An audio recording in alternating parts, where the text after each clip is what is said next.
There was a king who had 12 beautiful daughters. They slept in 12 beds all in one room, and when they went to bed the doors were shut and locked up.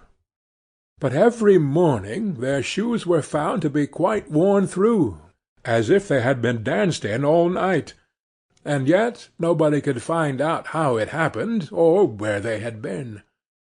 Then the king made it known to all the land that if any person could discover the secret, and find out where it was that the princesses danced in the night, he should have the one he liked best for his wife, and should be king after his death. But whoever tried, and did not succeed, after 3 days and nights, should be put to death. A king's son soon came. He was well entertained, and in the evening was taken to the chamber next to the one where the princesses lay in their 12 beds. There he was to sit and watch while they went to dance, and in order that nothing might pass without his hearing it, the door of his chamber was left open. But the king's son soon fell asleep, and when he awoke in the morning he found that the princesses had all been dancing, for the soles of their shoes were full of holes. The same thing happened on the 2nd and 3rd night, so the king ordered his head to be cut off.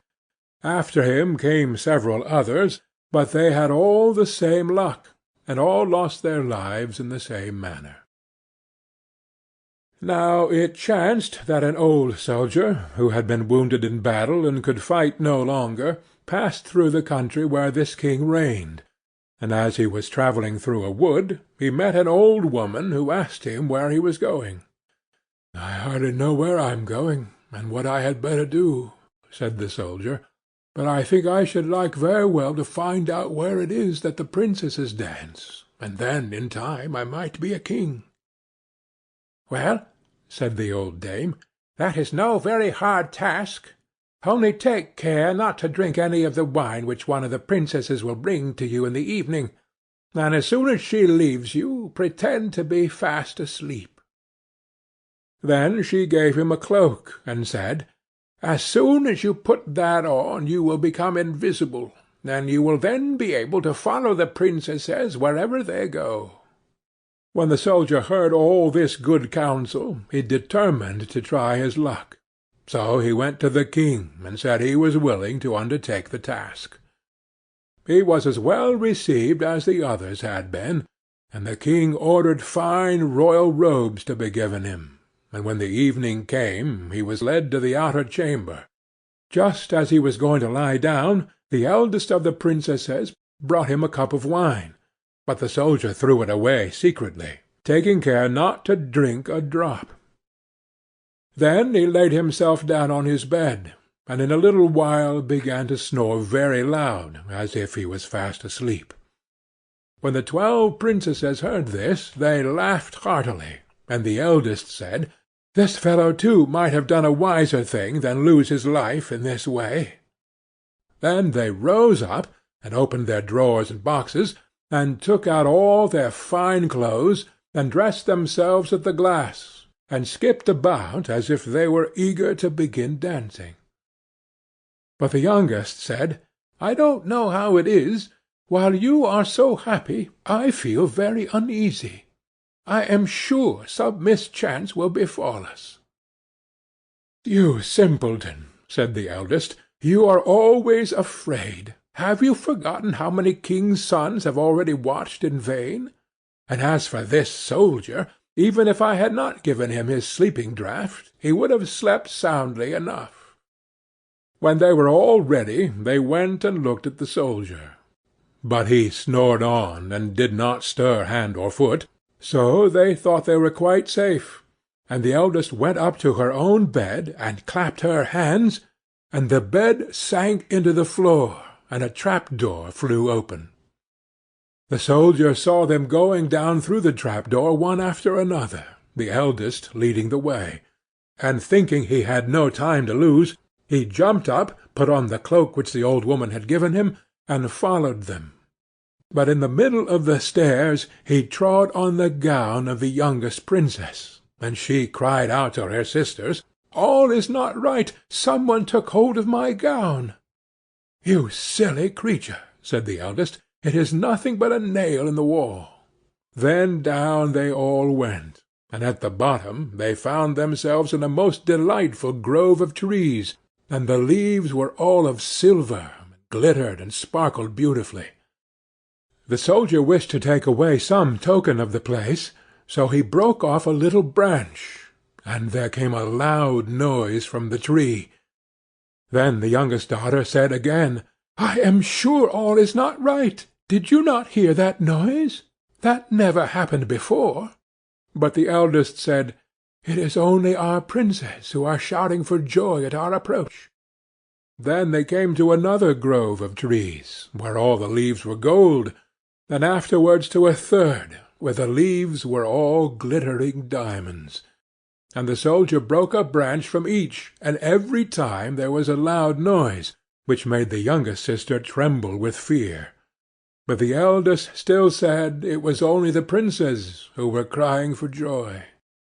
So they went on, till they came to a great lake, and at the side of the lake there lay 12 little boats with 12 handsome princes in them, who seemed to be waiting there for the princesses. One of the princesses went into each boat, and the soldier stepped into the same boat with the youngest. As they were rowing over the lake, the prince who was in the boat with the youngest princess and the soldier said, "I do not know why it is, but though I am rowing with all my might, we do not get on so fast as usual, and I am quite tired. The boat seems very heavy to-day." "It is only the heat of the weather," said the princess. "I feel it very warm too." On the other side of the lake stood a fine illuminated castle, from which came the merry music of horns and trumpets. There they all landed, and went into the castle, and each prince danced with his princess, and the soldier, who was all the time invisible, danced with them too, and when any of the princesses had a cup of wine set by her, he drank it all up, so that when she put her cup to her mouth it was empty. At this, too, the youngest sister was terribly frightened, but the eldest always silenced her. They danced on till 3 o'clock in the morning, and then all their shoes were worn out, so that they were obliged to leave off. The princess rowed them back again over the lake, but this time the soldier placed himself in the boat with the eldest princess, and on the opposite shore they took leave of each other, the princesses promising to come again the next night.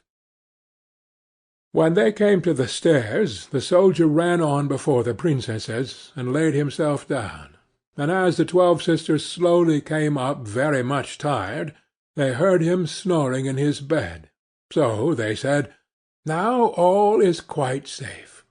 Then they undressed themselves, put away their fine clothes, pulled off their shoes, and went to bed.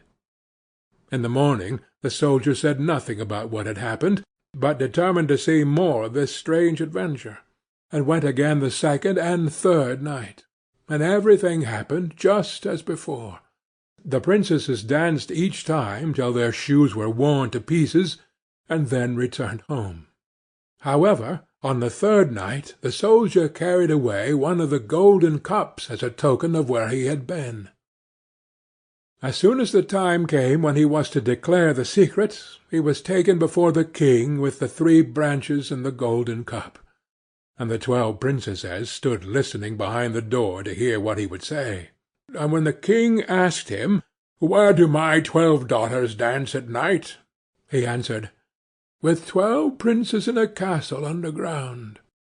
And then he told the king all that had happened, and showed him the 3 branches and the golden cup which he had brought with him. Then the king called for the princesses, and asked them whether what the soldier said was true, and when they saw that they were discovered, and that it was of no use to deny what had happened, they confessed it all. And the king asked the soldier which of them he would choose for his wife, and he answered, "I am not very young, so I will have the eldest." And they were married that very day, and the soldier was chosen to be the king's heir. End of the 12 Dancing Princesses.